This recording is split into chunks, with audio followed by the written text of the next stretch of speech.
Hello everyone, my name is Jack Hinson, and this is my reflection of Someone Like Me, the Black is the Body chapter. Sorry I'm in my car right now, this is the only time I have basically between work and other stuff, but whatever.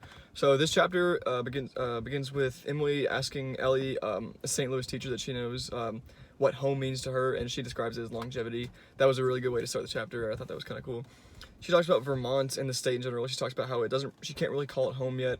She idolizes a state with social justice woven into the fabric of its history and culture, and that's why she really enjoys living there, but she still isn't able to call it home.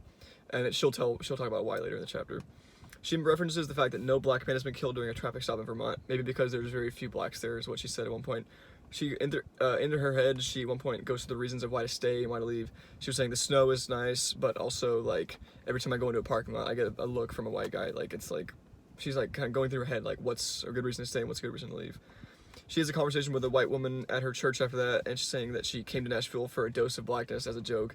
I thought that was kind of a cool moment, and the one right after that I thought was the most, resonated the most with me for some, it was the quote that said, "In the South, white people want you close but not high. In the North, you can get as high as you want, but they don't want you close." That really resonated with me a lot, and that kind of really reminded me, it kind of grounded me back to that the thing we've been talking about in class, the, white for, like, I don't really know, like, the exact name of the, discussion, but it kind of reminded me of what we were talking about in class a couple days ago, so that was really cool. She talks about a conversation with Emily and Justin in a coffee shop. Proprietor talks to them about the South, and seems upset that Emily leaves. He kind of like puts his hand on his hips and is like, "So we treat you pretty good down here, right?" And kind of like is like under his skin. You can kind of see that he's like uneasy about it.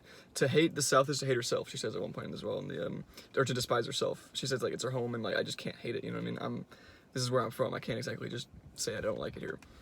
She talks about how she wants to go to the North, but she's kind of like uneasy about it.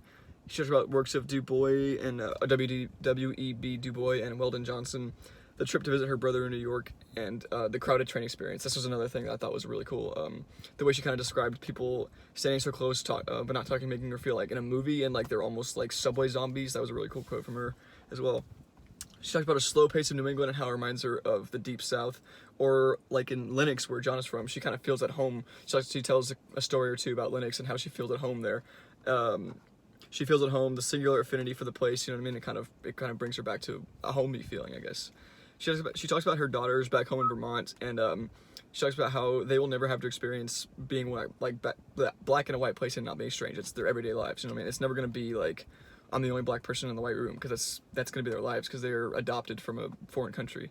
So then she tells Kiran, I think that's how her name is pronounced, tells a story of the burden of representation of wearing a hijab, but how it makes it easy to identify with other Muslims and similar beliefs.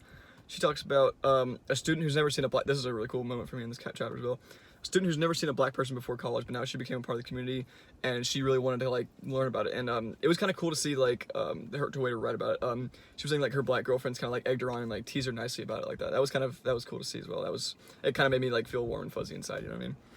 She talks about Estelle again. They're turning to Vermont, and how Estelle isn't exactly the biggest fan of Vermont because her son has had like really bad police encounters in Vermont, and with police. She talked about the Curtis Red Jr. story. I thought that was really cool. A good dose of history there, you know, I like that. She talked about the interaction with a Brooklyn native, asking how do you do it, after she compared racial virtues of New York and Vermont. And then she talks a lot about self-surveillance. This again goes back to what we were discussing where we were in the Zoom meeting, like a thing like that. Again, it's one of the things where I never really like thought about it until we started really going into it, like how these people have to like not survey themselves, but like, you know what I mean, like self-surveillance is the best way I can describe it. Like I've never really thought about it like that, and that was kind of the way she illustrated it was really cool. Like some people have never had to think about that in their life. She talks about Larry, the doctor and professor. She has him over to eat and drink near the lake. They have a good time. This interaction is the first time she thinks like, you know, I can really make a life here in Vermont. You know what I mean? Larry is this tall, handsome, bald black dude, and like she's like, you know what, I kind of feel home, not in his presence, but like, you know, I feel home. Just like this guy's made me feel really happy. So it kind of makes her feel almost at home and kind of like grounded to where she is. She talks about how Larry has made speeches about racism. He visited Emily's class at one point, tells her, defeating racism is a continuous battle, but we must always confront it. She talks about how one student in the back kind of got uncomfortable and asking her, like, why do you stay if it's like if it's so hard, why do you stay in Vermont? And he reassured her very calmly, like, oh no, it's okay, this is my home, this is where I'm gonna stay. And she talks about how, again, I highlighted this part, this was really cool for me. I just talked about how being at home doesn't necessarily mean being at peace. That was a really cool, I don't really know how to describe it. It really resonated with me. That was a cool part of this chapter.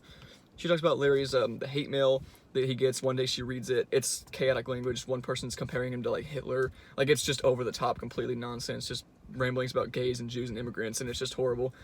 The She talks about the drive to boogie benefit, which was an impressive view. And this is okay. One part of the chapter, she used really cool diction and just really nice. I don't know the word for it, but the way she wrote it was really cool. She wrote muscular mountains and carpet of emerald green grass. Like I know it doesn't really relate to like the main moral of the chapter, but like that was just a really cool line for me. And I really enjoyed that. She doesn't see a single Ethiopian in sight. She kind of like laughs about it. She talks about the people in the room, any really like Vermont like natives and stuff like that. And Isabella is like very tired. She doesn't really want to do anything. She's too tired to eat at one point. Singer can tell. So they bring up the Emily and Isabella walk up to meet the person singing, and he can tell he's from Ethiopia. She like touches her cheek, and she's like, "Yeah, I can tell you're from Ethiopia." Music starts. John gets up to dance, and this is another part that was again resonated with me a lot. Emily really wants to get up to dance. She really desires to get up and dance, but she doesn't want to become a spectacle. And that was another really kind of moment I didn't really think about. Like, why do they have to think about being a spectacle? But like, it was just a really kind of like, not exactly eye-opening, but like, it just kind of like put me in her shoes a little bit, and I can understand why. You know what I mean? Like, I can seeing through her eyes, through her writing, is like a really effective way of kind of helping me to understand the things that she's gone through as a writer and as a Black woman. She finally ends the chapter talking about finding comfort, looking at the woman in the flamenco costume dancing.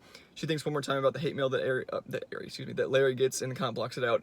She's found a place to call home, and a place to just kind of be, in Vermont. And she really, by the end of the chapter, she ends up feeling comfortable and being able to call Vermont home.